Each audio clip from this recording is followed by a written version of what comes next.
We are here because we have come and experienced a place of darkness. Welcome to the 2024 Easton Out of Darkness Walk to Prevent Suicide. We are all so excited to be here today for this hope-filled event hosted by the American Foundation for Suicide Prevention, Massachusetts chapter. I am Peter Ham, and I am a licensed mental health professional. Over the 30 years that I have done this, I'm honored to hear the stories. I'm honored to meet people where they are at. I'm honored to go to those areas of darkness and to find those areas of light. We are here in this area of light. So let us gather together and look at each other and how we're here. Look at the beads that tell the story of how we're connected as this incredible community. We want to welcome you and acknowledge the connections that bring you to the walk today. Whether you have lost a loved one to suicide, have experienced a personal struggle with mental illness, or are here to support a family and friends, we are so grateful that you have joined us here today. To get us ready to walk, we have an amazing gentleman, Phil Alissi, who is also a licensed mental health counselor, and I had the pleasure to meet him today. Phil, let us get our bodies and spirits in shape. You guys ready for some yoga? Everyone can do a headstand, right? No. So I'm gonna make this really approachable for you. It should be easy and enjoyable, so please join me, okay? So I'm guessing people don't wanna get on the ground, so we're gonna start in mountain pose. So if you could just stand with your feet shoulder length apart, palms up, eyes closed, and start to follow your breath. Yoga isn't about the things you see on Instagram, the poses or the asanas. It's really about connecting your body and your breath and your mind. So take a deep breath in through the nostrils, out through the nose, and slowly and gently just follow your breath. Yoga is about the breath. The poses are not yoga. So just the basis of yoga is to follow your breath and take nice, deep, long breaths in through the nose and then out through the nose. And we do that because when we're doing that, we can't focus on anything else. We can only have an open mind. What yoga really is about is giving us space. Obviously, the stretches give us space in our body, but the breathing and following our breath and doing this novel way of breathing that we usually don't do holds our attention, and it gives us space. Space from those thoughts that create anxiety, stress, and depression. So really, when you're doing your yoga, you might spend 10 minutes, 30 minutes, 50 minutes, an hour on the mat, but really the practice is to take that off the mat into your daily life where things can affect us, and we need to come back to that open space and get space from those thoughts that cause us stress. So on a big inhale, I want you to raise your arms up over your head. Exhale, bring them down to your heart center in a prayer pose. Inhale, up again over the head. And then exhale with bended knees. Just bend over and grasp your elbows like so. Make sure your tummy is tight to protect your back. And just bend over like that. Bent knees, straight knees, whatever feels comfortable. Yoga is about comfortableness, not pushing yourself. So let those arms hang free down. And then just switch. Whatever elbow you were holding, reverse that hold. And just follow your breath. In deeply through the nose, out deeply. Just follow the breath. If thoughts pop up, let the thoughts just fade away. Recognize them and fade away. Now drop your hands and inhale half up. So just put your hands on your shins, inhaling, and then exhale, arms down. Inhale all the way up. up over your head, and exhale again with bent knees, fall forward. One more time, inhale up. Exhale, fall forward. From here, step your right foot back. So your foot is to the side, your right foot, your left foot is pointing straight. And kind of your ankles should be in line with each other. And then easily and gently, just bend over your left knee. Knee can be bent. And follow the breath. In through the nose, out through the nose. Just continue breathing like that, nice and slow and gentle. Filling the lungs up all the way, because if you're doing that, you can't pay attention to anything else. And then easily and gently, to whatever degree is good for you, raise your right hand up into the sky and twist open. So on every inhale, I want you to kind of stretch back as far as you can. And on the exhale, just fall into the stretch. Just like kind of let your body melt. Inhale, stretch back, opening up your chest. Exhale, fall into that. One more time, inhale and stretch. Exhale, go back to the original pose, just bend over your leg and rest your breath. In and out through the nose.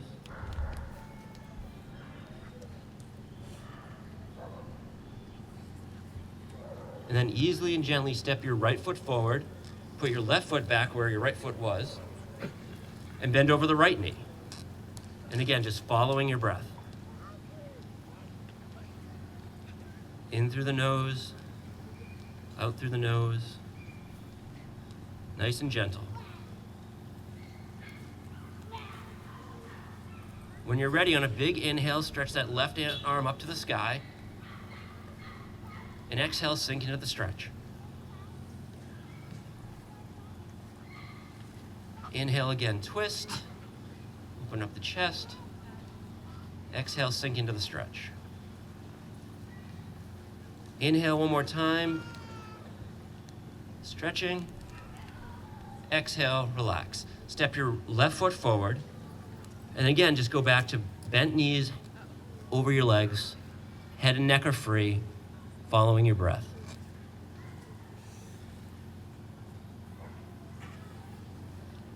On a big inhale, again, come all the way up, arms high. Exhale, drop your right hand to your side. And bring your left hand over your body and stretch. If you want more out of the stretch, use your right hand to grab your left wrist and pull if you want. I can't do that because I'm holding a mic. And again, inhaling, stretch open. Exhale, fall into the stretch. Inhale, stretch over. Exhale, fall in. One more time, inhale. Exhale, bring your hands up, together, and then just switch. Bring your left hand down, your right hand over your head, like so, and stretch.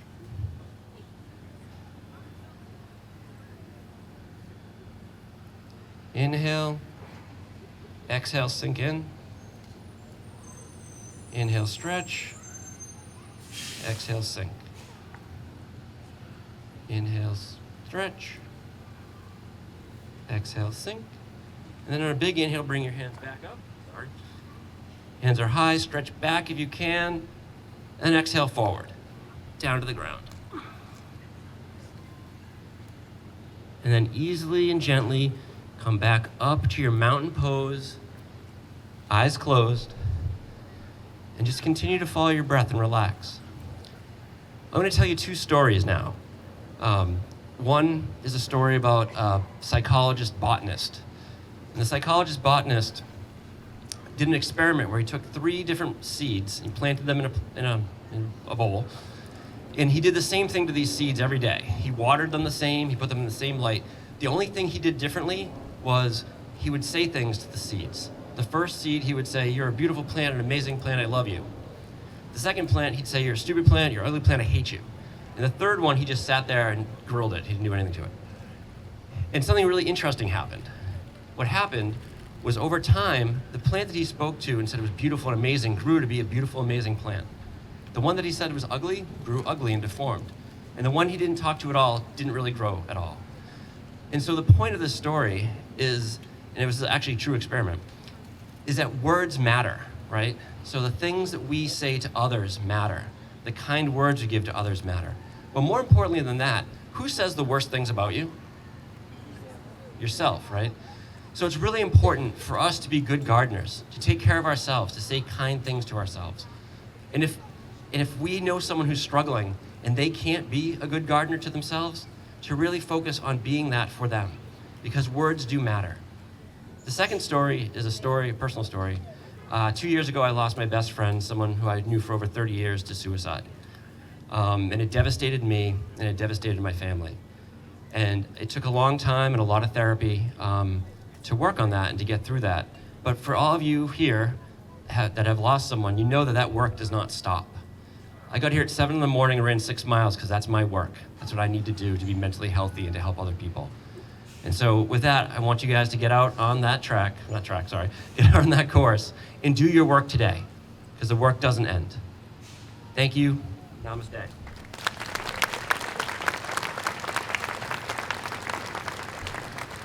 Awesome, Phil. Thank you so incredibly much. Now it's my pleasure to introduce the AFSP Massachusetts Executive Director, Jessica Vanderstadt.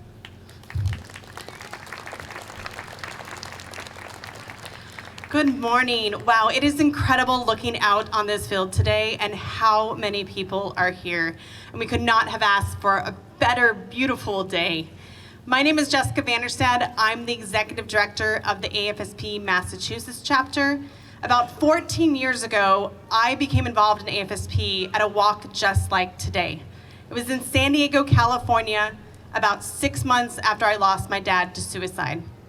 And I remember arriving that day not knowing what to think, not knowing if I really wanted to be there, if I wanted to identify with this cause of suicide. But I found that day truly a place, a new home, a place that I could find support after my loss, a place that I could find understanding, and more than anything, an opportunity to help others. And it's my pleasure to be here today and support this amazing event. It is one of nine walks taking place across Massachusetts. Today is number 6. Had to think about that. No, 7. Yesterday was number 6.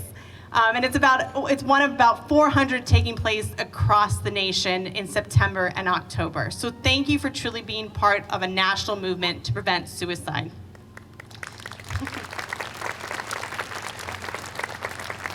AFSP's mission is to save lives and provide hope to those impacted by suicide. Our work focuses on eliminating the loss of life from suicide by delivering innovative prevention programs, educating the public about risk factors and warning signs, increasing funding for scientific research, and reaching out to individuals who have lost someone to suicide. I want to take a moment to thank our amazing event sponsors, Dedham Savings, Massachusetts Behavioral Health Helpline, Mass Gen Brigham McLean, New Harbor Behavioral Health Care, and Sarah's Village.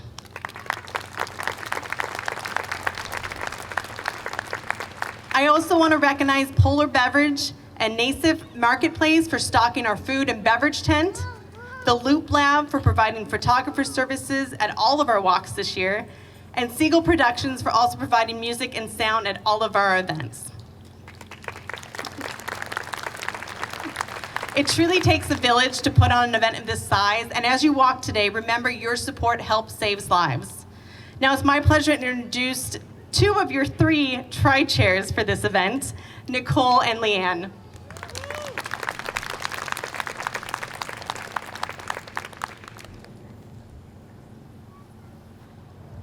Put my eyes on. Thank you everybody for being here. I'm Nicole Reynolds, a resident of Mansfield and a staff member at North Attleboro High School.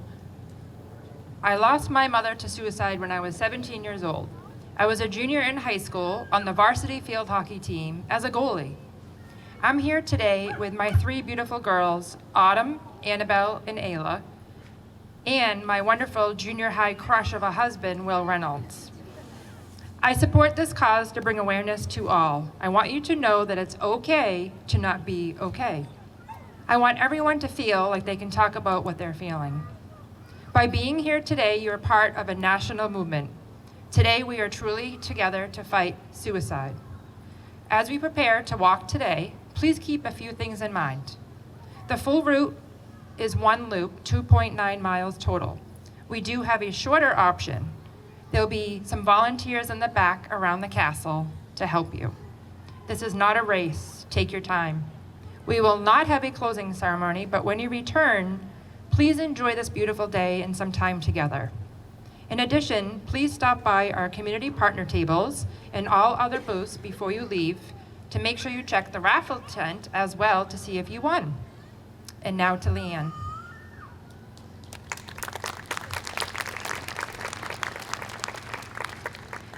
Hi, my name is Leanne Fleming.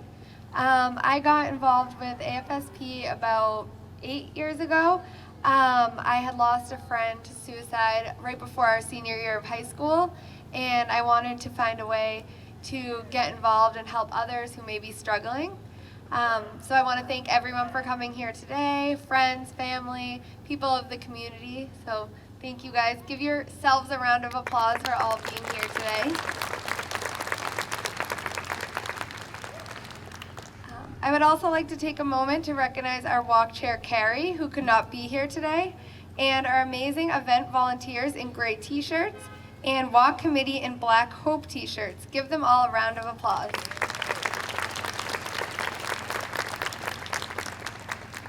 I am excited to announce our preliminary event totals.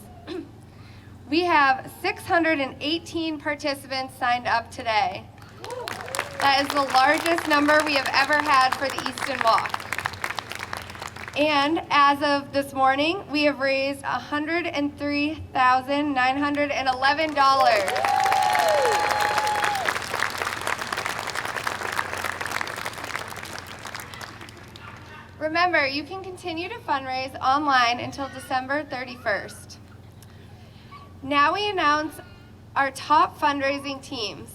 They will carry the banner and lead us on our route. Please give a warm round of applause to Team Tom Tom with $6,815. Team Z-Right with $11,050. And for our top team, doing it for Dennis with $25,685.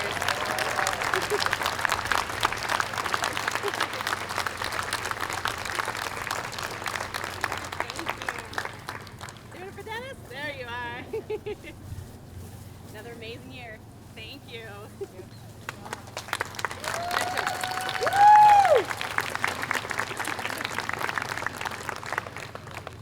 Thank you, Jessica, Nicole, and Leanne, for your dedication to making suicide prevention a priority in our community. As we get ready to walk, each of us has our own story and reason for being here. Our honor beads pay tribute to those reasons by recognizing a loved one, personal struggle, a victory over an invisible illness. They come in many colors, representing the diversity of our community's connections to this cause. I invite you now to remove your honor beads. As I call your color, please hold them high in the air to represent strength and connection. The white beads, hold them up. Judy wears white beads to represent the loss of a child. She walks to honor and never forget her beautiful, intuitive, and deeply empathic son, Ben, who is just too sensitive for this earth.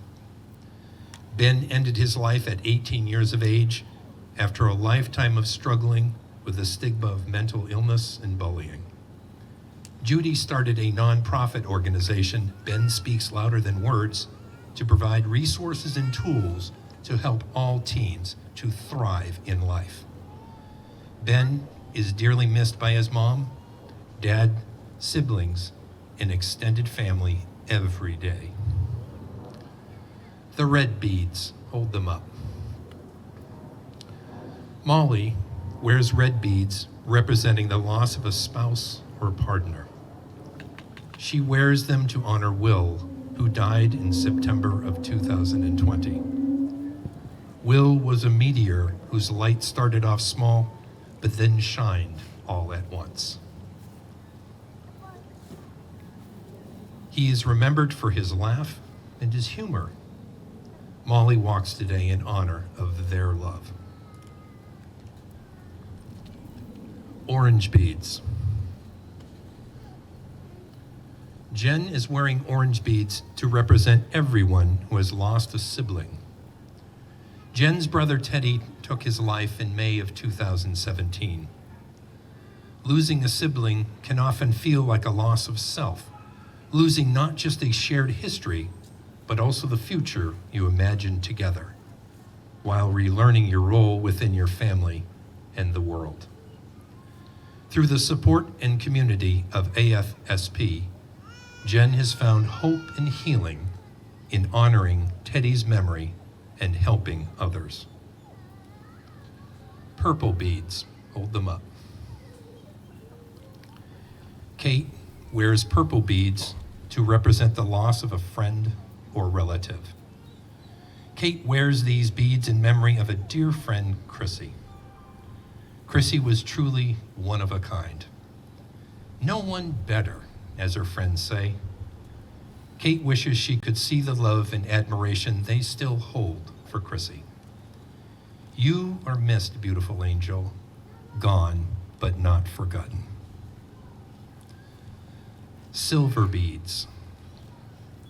Chelsea wears silver beads to represent the loss of a military member or first responder. Chelsea has always been a supporter of suicide prevention. Statistics show that the suicide rate among veterans is 1.5 times greater than the non-veteran population ages. Today, Chelsea feels honored to walk in memory of her cousin, Corporal Jake Bryan of Weymouth, Massachusetts. Corporal Bryan passed at the age of 22 while serving active duty in the U.S. Cavalry Unit out of Fort Riley, Kansas. Gold beads. Michelle wears gold beads to represent everyone who has lost a parent to suicide. Michelle's mom, Cheryl, took her life on March 17, 2003. Cheryl loved children and would have been an amazing grandmother to Michelle's nieces and nephews. Cheryl loved Elvis and loved to dance, even if it meant embarrassing her kids. Michelle is here with her family and friends in honor of her mother and is thankful to be walking for such a great cause in her name. Green beads. Autumn wears green beads to represent a personal struggle or an attempt. Today, Autumn shares her journey with anxiety, depression, suicidal ideation, bullying, trauma, and bad eating habits. There were times she did not want to be here because of the overwhelming events in her life and daily struggles. As Autumn continues to go to therapy, she is learning to be self-aware, take care of herself, and seek support and love from family members.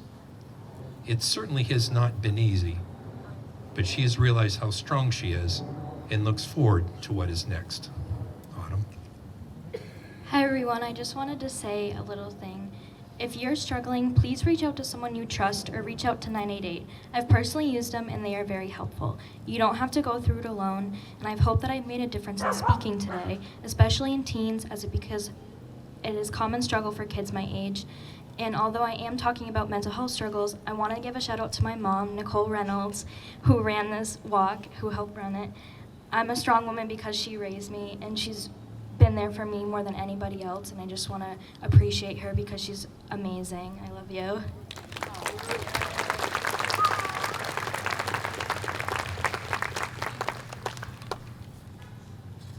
Teal beads. Lauren wears teal beads to represent supporting someone who struggles or has attempted. She wears these beads in memory of her friend Robbie, who left us 9 years ago. Robbie's spirit lives on in all who knew him. Lauren also wears these beads for several friends who are thankfully still with us, as well as for everyone here today who understands the weight of mental health burdens. Lauren wants you to know that you are appreciated and loved unconditionally. Seeing you all here supporting one another is the greatest gift anyone could seek in times of need: human connection. Rainbow beads. Tanya wears rainbow beads to honor the LGBTQ+ community. Tanya is a member of the Eastern Walk Committee.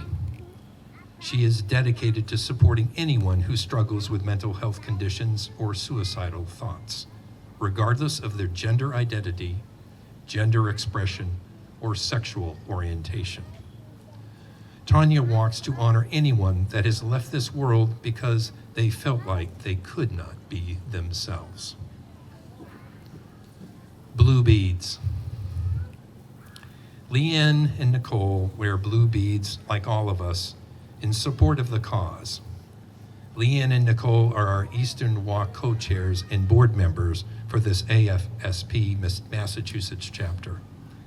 They both got involved after losing loved ones to suicide and have since been dedicated to serving lives and bringing hope to those affected by suicide. So everyone, right now, hold your beads up high. Look around. These beads connect us from the darkness and how we will always be stronger as a community than as individuals. Feel the strength of our community and keep that feeling with you as we start the walk to end suicide.